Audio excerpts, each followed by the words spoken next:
Hello and welcome to the midweek edition of Journalist Hangout on TVC News. I am Bukola Samuel Wemimo. On the program today, we continue our 2020 in retrospect and with the projections for the year 2021. I am joined by Babajide Kolade Otitoju and Emeka Madunagu. Welcome to the show, gentlemen. Thank you for Thank you having very us. much. Good evening, viewers.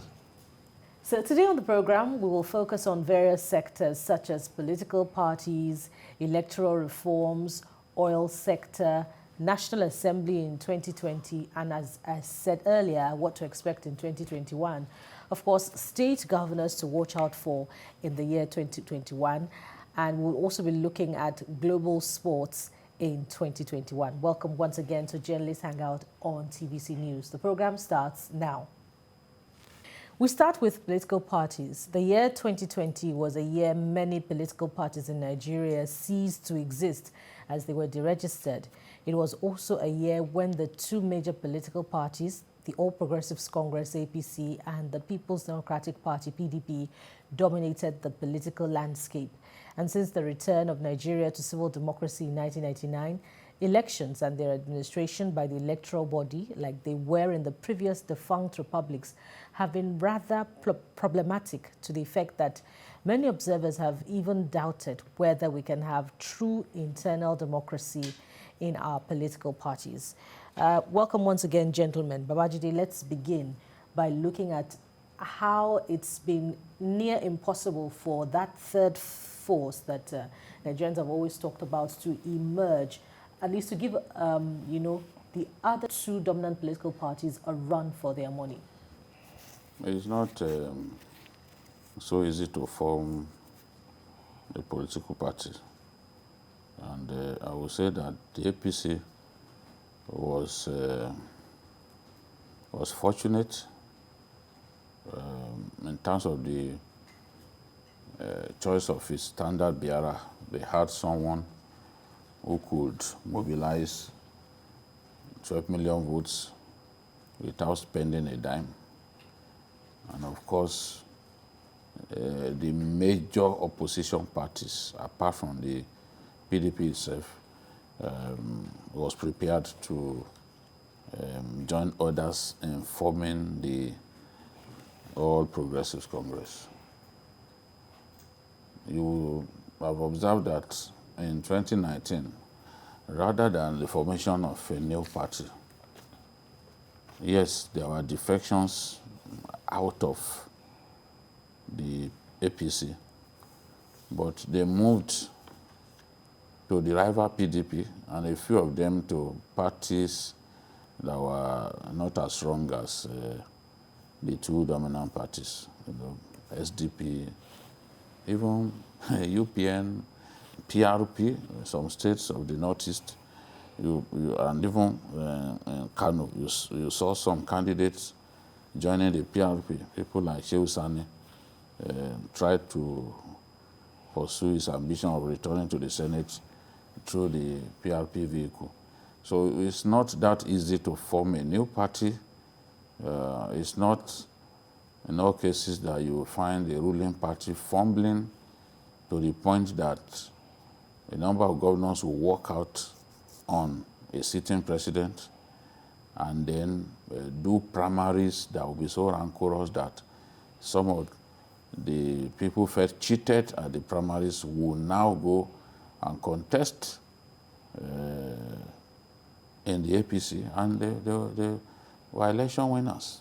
People like the current governor of Benue State, the current governor of Kebbi State, were people who took part in the PDP primaries, felt cheated, and then went straight before the window closed to go and contest on the platform of the APC, and they were able to win. So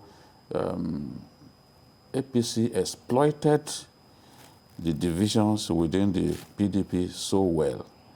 In fact, they amended their constitution to allow people freshly joining the party to be able to contest elective positions. They did that so that they could attract some big weights, into their some fold. heavy hitters from the PDP into their fold, and it worked wonders for them. So in the future, politicians will seek for electoral victories through other platforms, existing platforms, not necessarily by forming a new party, because the process is very tedious and it's not so easy. It's not so easy. Even in some states of the North Central, you will have seen people contested on the platform of APGA. They were able to win the election. Former Senate President's daughter, for example, David Mark's daughter, contested on the platform of APGA, was able to win. You saw, even in Ondo State, you saw someone contesting on the platform of SDP and even defeating the candidate of the governor. You know, though it's now in the APC. So this is the way it is. Politics is a very complicated one, and it requires a lot of tact for one to get his head above the water. Interesting analysis there, commentary, Baba Bajidi. Staying with the registration of political parties at the, advent of 2020, 74 of them. INEC talked about, their non-compliance with registration rules, their inability to win 25% of two-thirds. In some cases, they don't even have a candidate winning. But what does it require to even remain relevant in the political space through the election year, not necessarily during electioneering campaign? Is political participation just about winning elections? Emeka? Well, interestingly, you just said it. That's the fact about our polity, about Nigerian politics, about winning elections. I mean, that's why you have certain terms like see and buy, and other kinds of things. I mean, people invest so much. I was talking with the advisor to a governorship aspirant, in in Anambra State. And he was telling me, I was saying, we've not heard much from your man. What's been going on? He said, well, he has had to take things easy because the situation in the country is about see and buy. So he's just watching. Because if he starts spending money now, he will be exhausted. And waiting until when it is buy to buy. Then, of course, he will be out in the cold, which is very sad. We're still waiting for the Supreme Court to rule on the registration of political parties. Because, INEC and the National Unity Party went to the Supreme Court, concerning the conflicting judgment of the Court of Appeal, on the registration of 32 political parties. So while we await that, answering your question directly, of course, political participation is supposed to be about service. It's supposed to be about impact. It's supposed to be about change. It's supposed to be about transforming society. It's supposed to be about mobilizing the people to buy into policies, programs, so that it's not just about, it's our leaders. So if we don't have good roads, it's our leaders. The citizens must be a part of the political process. But you see, the kind of political practice in Nigeria is such that the leaders, once they get into office, they alienate the people. When they're looking for political office, they pump in so much money, buy rice and all kinds of things, give the people money. On election day, you see all kinds of manipulations. Exchange. Yes, exchange of funds. But thereafter, they forget about the people. I mean, you heard, was it 2 years ago, about some lawmakers who were beaten up by their constituents. One, was it in Niger State? The people said they are not seeing him for 2 years, 2 or 3 years. And the minute he appeared in the constituency, they pounced on him and beat him up because they said, what are you coming to do here? We don't even know you. We regret voting you into office. And then you are coming to add salt to injury, by trying to parade yourself. What are you looking for here? Now, if the political leaders... That same person is still in the Senate. In spite of that, they won the election. Yes. Oh, no, of course. You see, that is the thing. The people can express their frustration, through such mob action. But the same people, which is the strange thing about the Nigerian voters, the Nigerian electorate, the same people will still troop out to support the same man. So you now wonder, see people complaining, oh, senators, members of the National Assembly are they're overpaid, jumbo allowances and all of that. But when it comes to the time to select candidates, you see people lining up behind the party primaries. It's about, who can dole out the bigger cash. So the Nigerian problem is chronic. Yeah, the people should also take responsibility. It's not just the leaders. Really, is the main opposition, that's the PDP, playing the role of checking the ruling party through the political process in the year 2020? And what are your projections for the opposition in 2021? I think the PDP can do much better than it's doing. It's just about, PDP is playing staccato opposition. It just reacts. It's supposed to be proactive. PDP is supposed to, for instance, take up, channel arguments in the direction of policies. Things are coming up. It doesn't have to wait for, the president to read his speech and then come out to say the speech is empty. What are your expectations? You should guide discussions. You should lead, conversations. But the PDP has been mainly reactive, and you can easily predict if President Buhari, for instance, reads a speech today. While he's reading the speech, you can easily predict what the PDP will say. I think opposition politics should go beyond just adversarial and an adversarial idea to constructive engagement. But you see, in Nigeria, you look at one funny thing about the opposition. There are former members of PDP who are now in APC. So I think the PDP is hobbled by that paddy, permit that slang, paddy, idea that it cannot go so far. It can only go so far as to fire slingshots at the party, knowing that its members are in there, just like the proverb about throwing stones in the marketplace. And those who live in glass houses. So you find out that it's that direct, principled opposition is lacking. So the PDP must raise it. It must raise the argument. It must make sure that it gives Nigerians concrete alternatives to what government is offering. Not just telling us that what the government has offered is it's not workable. What do we do? What are the alternatives? Let's come to Babajide. Let's find out if Babajide has similar or contradicting views on this. Well, I think what they are doing is still the way opposition politics is practiced in our country. When the APC was in opposition, I was hoping you would get it there. was the same way that they practiced opposition politics.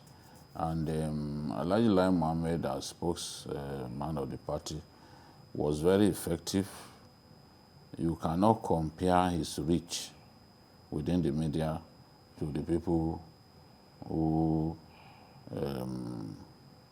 speak for the APC and PDP at this time. So he was he had the extensive contacts.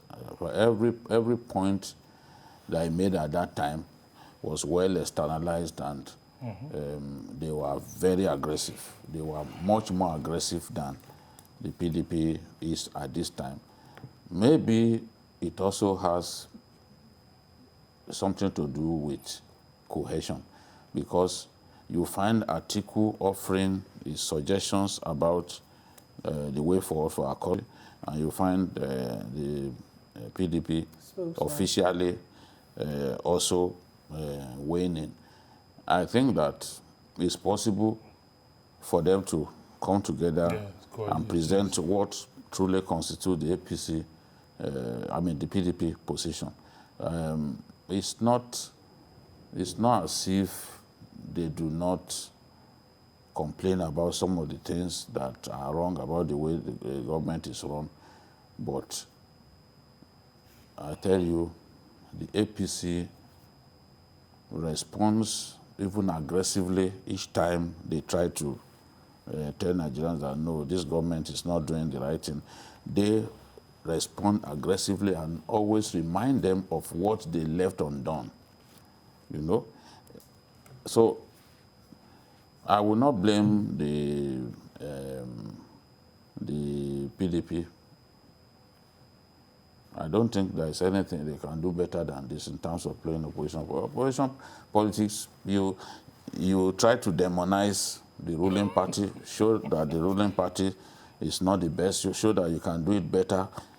In terms of the press releases that they issue, they are doing that. And Alhaji Lai Mohammed did that so well during his time. There's nothing Okay, so for you, it's complicated more about about it. the reach and influence of the people speaking for the PDP at the time.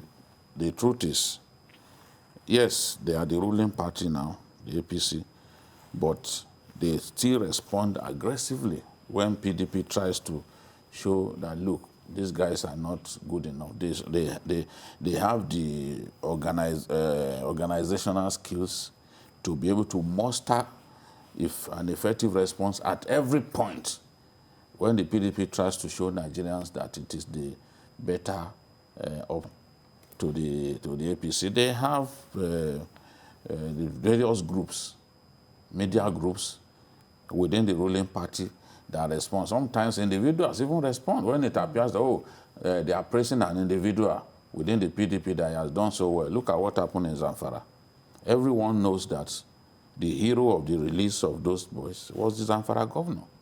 The negotiation was done by the Zamfara state government. They approached him to help them, and he got those boys released.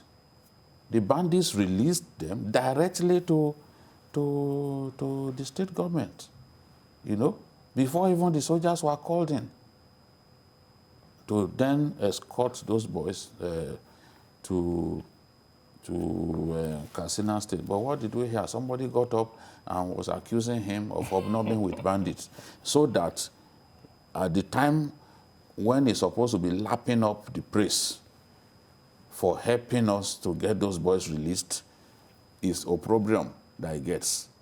It is bad name that he gets. So it is the nature of our politics. So when you appear to be happy that, yes, everybody is praising me, they can see the good work that I've done.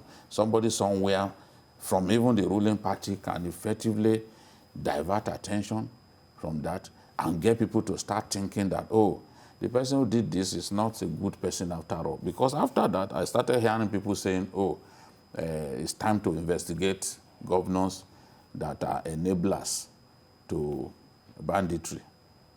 So this is the situation. And I don't think it will change. Because even during the UPN days, we were saying things like this. Maybe they need some lessons from Alhaji Lai Mohammed on media reach and influence. Yeah, it's not just about media reach, but influence. Yes, the word influence. Influence, yeah. And then alternative options. It's the influence. It is the influence that generates the reach. The reach, because absolutely. he knows people. He will have called you. I remember when I was in charge of the newsroom here, he will call me directly and tell me, have you seen my press release? Yeah. And when I give that press statement, the treatment that will make him happy, he will still call me. Not that he will give money. There's nothing like that. So he will still call me to say, yes, you know them now. He will still call me to say, thank you, I saw that thing. He will pray and pray for me. When, as a media gatekeeper, someone does that to you, life is not all about money. You want to help him. The people that you can call, there are so many. Having been chief of staff in Lagos here, he had the extensive contacts and he could call people. Not that he had such a deep pocket. I'm sure my colleagues know that Lai Mohammed does not have a deep pocket, but at least he can reach out to people and get his message across. And he did that effectively. People still remember. And when he gives you a copy, it's a copy that is ready to go to press. Yes. All that I need to do is just remove the first paragraph and the last paragraph. You can see that. It just goes, written in excellent English and all that. So this is the way I see it. Staying with political parties now, and with democracy in view, how well do you think political parties fared? Well, the smaller political parties are giving us the platform and the opportunity to talk about just the PDP and APC. How well did they fare in terms of internal democracy? Oh, well, of course, internal democracy, it's largely dictated by the godfathers, the owners of the parties in the various states. So in 2020, there wasn't really much in terms of, activism, in terms of activities, the political parties, apart from when you had the by-elections around, was it early December, But the interesting thing was that many candidates were just out to showcase themselves. Programs were missing. Even when you listen to them, there wasn't much by way of inspiration, inspiring talk, inspiring ideologies. There wasn't, in fact, they weren't really even connecting with the problems of the policies. If you looked at the posters of some of them, you'll be wondering if these guys were running for positions in the student union government of a university rather than in the larger society. So I think the political parties need to get more, they should be more interested in the issues around them and not just about bickering. Of course, last year there were elections. There were other elections. I think there was an election in Ondo State. There was an election in Edo State, and you see the acrimony. But the interesting thing, I feel, for the most interesting thing that happened last year was that Governor Obaseki of Edo State was able to demystify the people who demystified other godfathers. You understand? I mean, he fought. You kept the cycle of demystification. Yeah, going. Yes, and the amount of pressure the man came under was quite overwhelming. But somehow he stayed with the people, which is what I'm talking about. You must connect with the people so that when the chips are down, they stand with you. I mean, if you went to Edo State around, that period before the election and after the election, you see that the people actually stayed with him. They believed in him. Yeah, they rallied around him. Of course, Akeredolu in Ondo State, well, there wasn't really, Eita Ojagede didn't really put up the kind of performance he did in the earlier election. I mean, something you felt could have rattled Akeredolu. But Edo, Obaseki, I mean, that should go down in the annals of political development in this country. The battle he fought, was it in the courts? Was it on the field? The man was remarkable, his organization. And then we should also remember Governor Wike of Rivers State, the role he played. We also remember Okowa of Delta. These were people who came through for Obaseki. I mean, they demonstrated true party spirit. Yes, Ize Yamu had, but he also had governors around him, Ganduje, Hope Uzodinma and all of that. But I felt that Hope Uzodinma tried to overreach himself, concerning Edo State. The party, like Jide said earlier, has, a proper organization. The party can respond to things. But when you see some of his operatives, elected governors, trying to, run ahead of the party, I mean, what you do is you defeat the purpose of the party. So some of the statements he made at APC winners, and then the APC quickly said, no. We will stick with the law, with the legal process.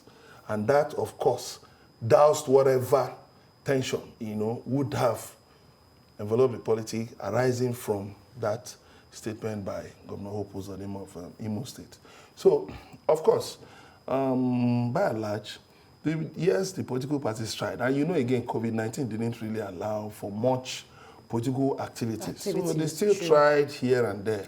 They still tried here and there. Then INEC, of course, one other interesting thing was that INEC returned, well, let me use that language, returned its chairman, Professor Mahmoud Yakubu. And Nigerians are hoping that he will do better this time. There were a lot of things, there are a lot of issues on the table, and then we're also looking forward to the National Assembly doing something about the Electoral Act, the amendment of the Electoral Act. There are a lot of burning issues, We're going to get there, and I'm staying with internal democracy, but that will be after the break. I'll bring my next question to Babajide. You're watching Journalist Hangout on TVC News. Stay with us. We'll be back soon. Yes, you're still with Journalist Hangout on TVC News. We're reviewing highlights of 2021, particularly in the political space, with a view to projecting what we should expect for the year 2021. We'll be, just before the break, we're looking at the issue of internal democracy in political parties, but we're pressed for time, so we'll have to progress now to other topics, particularly remaining with the democracy and how 2021, the outlook of 2021 particularly. Now, Babajide, let's look at governors. Who, in your own view, are 6 governors we should watch out for in the year 2021? And perhaps you'd like to back that up with reasons. Well, for the governors, there are 6 governors that will be in the news. Come what may, they will be regularly in the news. And one is not by any means saying that these are the best governors in the country, but they will be in the news. Governor Umahi, for example, was in the news because he was doing some great things in the state. And then he's defected to the APC. Before a man makes up his mind to defect, a man from a rival party and in a place, from a place where the PDP is very strong, where the PDP has never been defeated, it should send a clear signal that is interested in a bigger office in the party that he has moved to. Some promises will have been made to him and all that. So in the course of the year, we are going to see some of what we have not seen now crystallize in terms of where is Umahi headed to? How is he going to hold his support base together? Because we can see that even some of his aides and close friends refuse to move with him to the APC. So it will definitely be in the spotlight. Something similar will happen in terms of Governor Fayemi, because clearly Governor Fayemi too has interest in a higher elective office. So as he winds down his time as governor of Ekiti State, we'll see a lot more events showing clearly where he's headed. Is he going to contest for the presidency? Is he eyeing the vice presidency? So I believe that in the course of the year, given that a lot of our politicians are already working towards 2023, we'll see a lot more of these things happening in 2021. Then, of course, Governor Bello Muhammad Matawale of Zamfara State. He's done well in the area of security because people will testify. It's not as if banditry has stopped in Zamfara. They still kidnap people, they still kill people. But there's a feeling that he has been able to improve the security situation in that state. And so long as security remains a big problem in our country, anybody who appears to be doing well along that line will be in the news and people will be talking about him. And then, of course, Governor Babajide Sanwo-Olu, 2021 and the year after it will define his legacy. When they took over, a lot of the roads were bad in Lagos, potholes all over the place. And he said, give me time, I'm going to redress things. He's done well in that area. He's also done well in combating COVID-19 to the point that he also got afflicted by the virus. His deputy and some of his aides, including the health commissioner, also got afflicted. But we are still going to see him doing a lot more work in that area where he's been commended.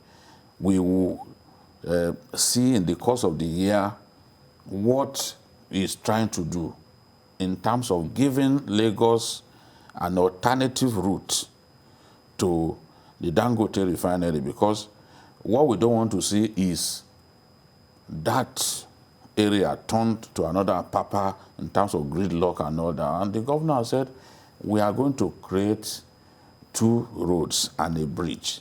So 2021 is a pivotal year for him because very soon that refinery will be ready and people will not want to see the kind of log jam that we already have in Abuja, I mean in Apapa happen in that area. And then, of course, the Fourth Mainland Bridge, people would want to see a lot of work along that line. So Sanwo-Olu, as is always the case with whoever is governor of Lagos, Sanwo-Olu will be constantly in the news.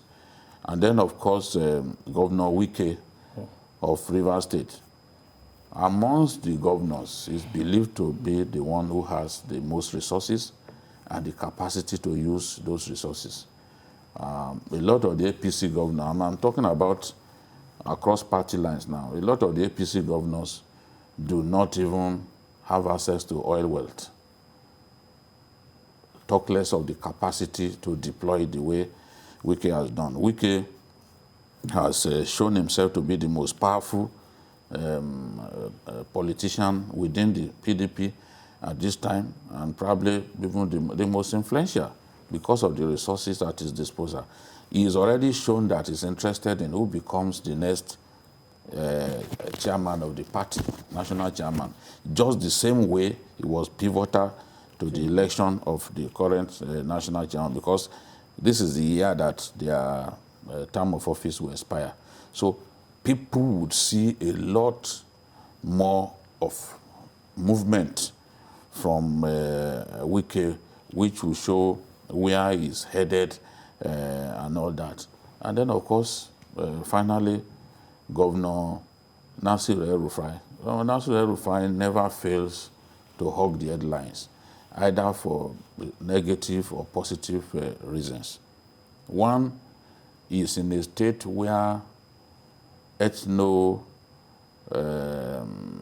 religious crisis is common and violence is rampant, either in form of banditry or in any guise. So he will be in the news, and he's someone who is never afraid to take the big decisions, big actions. So for that, especially now that he's combating COVID-19, I'm confident that Governor Nasir El-Rufai will be one of the big newsmakers in the course of the year 2021.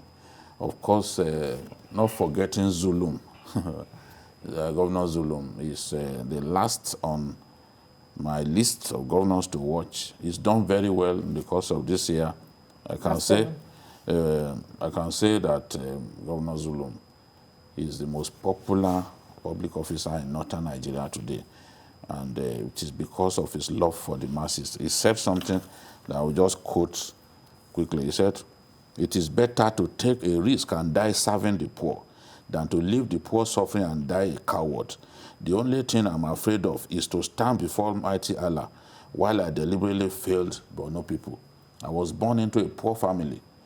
I've been a commercial driver just to pay my school fees. I hustled and I became a professor. Therefore, I belong to everybody. I'm 100% sure that if Allah says I'm dying today, no one will stop it. I swore with the Holy Quran to protect the interests of my people, and I will continue to do that regardless." The only appeal that I have for him is to take his security seriously. But as we have seen, it's difficult to convince him not to go to a lot of the dangerous areas, because he's concerned, he's genuinely concerned about security. The people. And the people appreciate his concern for the masses. Emeka, do you underscore the same governors, or for the same reasons, or for different reasons? Maybe one or two. I'll look at the governor of Yobe. You know, he's the chairman of the APC National... Malabuni. Yeah, Malabuni. You know, he has a big role to play. And that will also define his political future, the way he handles... Very true. Yeah, you know, the APC is talking about... Giving the lesson of registration and all of that, yes. It will define his legacy. Then I'll look at somebody like Obiano. Obiano is, is fighting the battle of his life right now, because he's up against people like Peter Obi. He's up against Atoize. He's up against very powerful people in the state. And you see, there's going to be a governorship election in that state. Of course, his preferred candidate is widely known.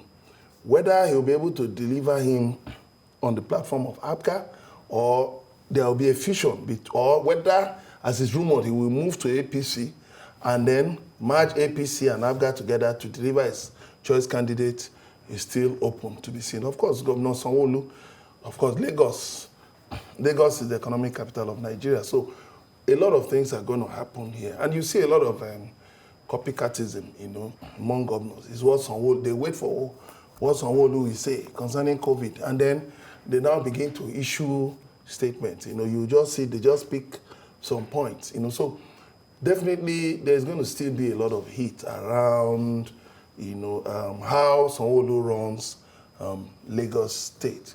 Then, of course, I'll look at somebody like Wike. How is he going to be able to pull off his constant brushes with, the APC, with President Buhari, and then with top elements in his party? How is he going to, survive? How is he going to, because even within River State, he's not having an easy ride. He has Amechi to contend with. He has some former commissioners. He has some powerful people to contend with in River State.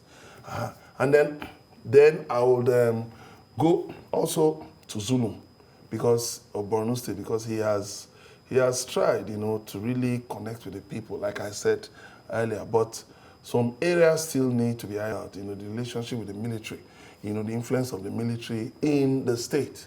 Then again, you look at the governor of Kano State, Ganduje. Ganduje has just done something that it's likely to precipitate a big labor crisis in the country. Moved the minimum wage from 30,000 to 18,000. And labor is already kicking. They're going to take very strong action, on that. So we see that will he be able to escape, the wrath of labor? Because if he does that, like Labour said, if he gets away with it, other governors will simply copy and paste. So, which is very, very, very dangerous. Then, of course, I'll look at, you said 6. I'll look at Okeze Ikpeazu. There are rumors that himself and Buruburu of Enugu State, that they are planning to defect to APC. But they have denied it, flatly denied it. But there are a lot of things you see going this way and that way. So it's still open. But for the other governors, I think, we'll just basically see, Yaya Bello will still continue with his theatrics, his entertainment and his, fight against the, COVID-19 and all of that, yes. But I don't really think it will significantly affect the policy. Of course, good reason to watch out for these governors in 2021. Now let's look at the National Assembly. Babajide, how would you rate the performance of the National Assembly? Particularly, I'd like to know the key events of 2020, i.e. security, key legislations. How did it test the resolve of the National Assembly, and how well did they perform in terms of showing their place as a bastion of democracy and that arm of government to check the excesses of the executive? I think the National Assembly has done a good job so far. In whichever way you look at it, the National Assembly has done a good job. They provided leadership. You look at someone like Femi Gbajabiamila. When we had the crisis with Ghana, he provided leadership. It's the sort of leadership that I want Nigerian leaders to demonstrate. He said what he had to say. He moved. When he saw a video of a woman lamenting about a blackout, an actress lamenting about blackout during the COVID-19, he called a meeting of power stakeholders. And then when you look in terms of even their responsibility, which is oversight of government agencies, parastatals, and the rest, they've done a good job. When we had the looting at NDDC, they set up their committees to probe what happened. And they came up, the Senate did a good job, and they did it quickly. And they came up with their recommendations that, look, let the NDDC cease to be supervised by the minister, because that supervision has not solved problems. It has merely created problems. It's not been able to stop the looting that is so apparent there. So what's the essence of your supervision? So they recommended I should go back to the presidency. They also recommended that, look, the so-called audit of the NDDC should be handled by the Auditor General of the Federation. They made wide-ranging suggestions. I've not seen the executive implement that. They responded promptly also to the issue of insecurity in our country. They said, okay, these service chiefs, they've stayed long enough. It's about time that they got replaced. Of course, the presidency stuck to its guns that these service chiefs must remain, come what may. Remember also that this same set of service chiefs, when they asked for the service chiefs to come and appear before them, and they sent their representatives, they said, no way, you must appear in person. So I'm seeing leadership, the kind of leadership that I did not see before now. I'm seeing leadership. And when you talk about executive legislative synergy, we've never had this good. President Buhari is enjoying complete support. The kind of support that he did not get from the previous National Assembly is getting from this crop of National Assembly leaders. And one way to show that clearly that support is working is the fact that for the first time, we are having our budget presented, signed into law before the beginning of a new budget cycle, which is the way it should be. Which is the way, is a very commendable thing that they agreed, they looked at everything, and the budget is ready before the first day of the year 2021. People will struggle to remember if we had ever had it this good. But the president needs the National Assembly that is providing him a believable level of support. He has to respect them.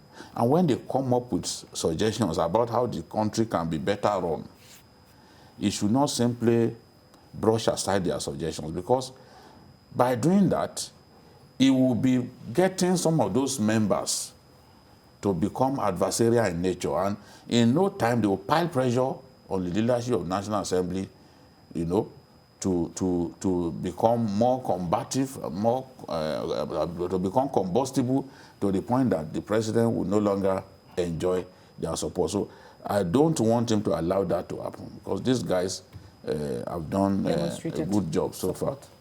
Emeka, do you agree with Babajide? Particularly, do you think the president has done well to reciprocate this support that the National Assembly has given the executive in the year 2020? And in the light of that, what do you project to be an agenda, so to speak, for the National Assembly in terms of the same leadership that they provided in the year 2020 for the year 2021?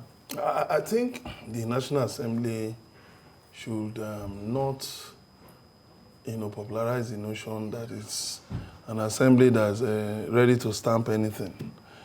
Everything is possible assembly. Of course, the president of the Senate made that mistake that they would readily, I believe that's not what he actually meant. Definitely, I feel he meant that they would cooperate with the executive to get the country moving forward. But the way it was delivered spoiled everything. Then again, of course, I think some operatives of the executive need to be checked. They should check their hubris, the exuberance, because you don't run down a vital national institution. I mean, for instance, look at the issue, of the invitation of the president. You had a story unsubstantiated that the House of Representatives had apologized to the president. That was ridiculous. How do you expect the National Assembly to go apologizing to the president for performing his functions? I mean, such a thing, I don't know how such a story got to the press, but of course, I think the executive, like Jide said, should give the National Assembly latitude it needs to carry out its constitutional responsibilities for the good of the nation, so that we are not lost in the, in the maze of trying to sort out things, and then we just see statements flying up and down. Then the National Assembly needs to move on the Petroleum Industry Governance Bill, the PIGB. I don't understand what the problem is with that bill. The Electoral Act Amendment, it's a burning issue. It's a burning issue. Then I'm happy that National Assembly has said to prioritize constitutional amendment, because there are a number of issues in the Constitution that are really, they are tight. They've caused a lot of tension in the country. So definitely the National Assembly needs to do a lot more. There is poverty, biting poverty in the country. So the National Assembly must discuss, must talk about it, must, enter into conversations with the executive. How do you deal with the high level of poverty and hunger in the country? It's a major problem. Then insecurity, there must be a way to curb insecurity. The National Assembly, again, particularly now that food security is going hand in hand with security. Of course, you see what is happening with farmers, in some parts of the north. The National Assembly needs to show that it can help the executive to move forward. As we are talking about security, I just got this piece of bad news that Gaydam in Yobe State is under Boko Haram attack as we speak. So they have to take a decision. They have to take a decision. This is a year in which we have to crush Boko Haram. Otherwise, it's really not worth it. Every day you hear stories about these guys killing innocent Nigerians. So Gaydam in Yobe State is being attacked at this time. And that something is done speedily about that. Gaydam in Yobe State is being attacked at this time. That is a report just reaching us. We hope that security operatives will rise to the occasion and ensure the safety and security of inhabitants of that area. Babajide, you'd like to say something particularly in terms of food security and security or insecurity, as the case is now in Nigeria's north. Yeah, from even the first day of the year, we've been reading about attacks, kidnapping of our people in Katsina, attack on our people in Borno State, kidnapping of even aid worker, and attack even up to some days back on some communities close to Chibok.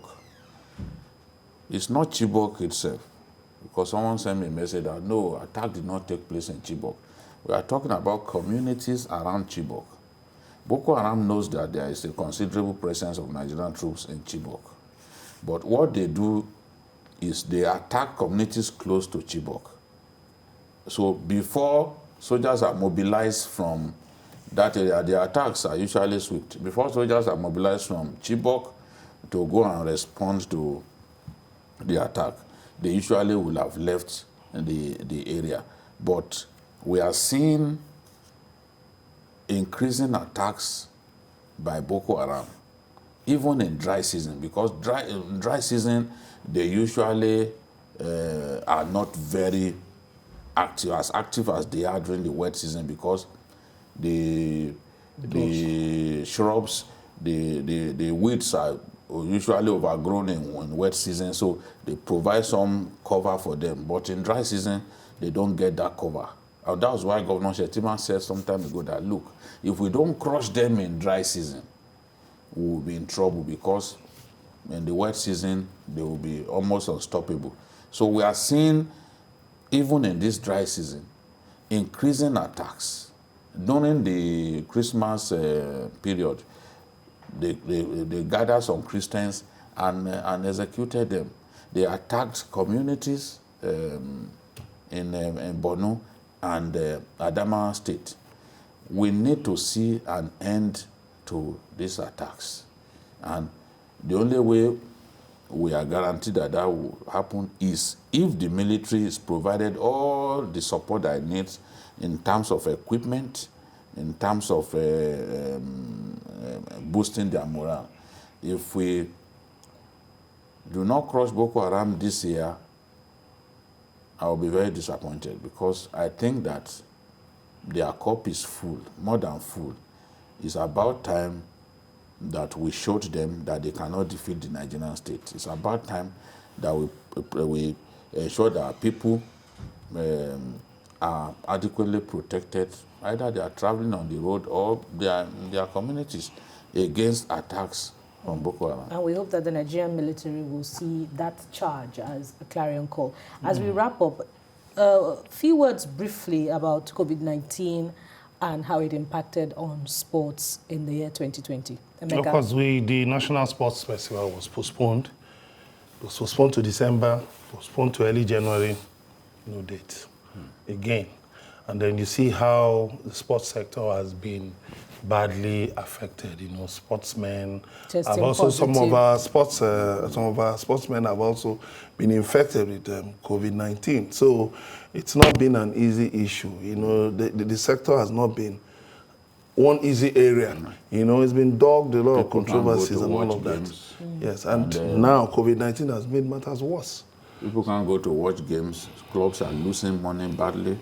And when they are losing money, they can't even buy the kind of players that they would love to buy. Now, we should have had the Summer Olympics last year in Tokyo. It's been moved to this year in the hope that COVID-19 will have subsided. FIFA also cancelled all its age grade competitions in response to the negative impact of COVID-19. So we hope that things will subside. Things will get better, you know. But Nigerians need to know that this is a disease. This is a virus that is running riot, and they need to take the precautions that government, through the PTF, has already outlined for every responsible Nigerians to take. That's the only way and the cheapest way by which you can defeat COVID-19. Of course, that's the way to wrap up. Avoid social gatherings as much as possible. If you must, keep the 2-meter physical distancing rule. Wash your hands regularly or carry hand sanitizers wherever you go. And of course, use your face masks and face shields.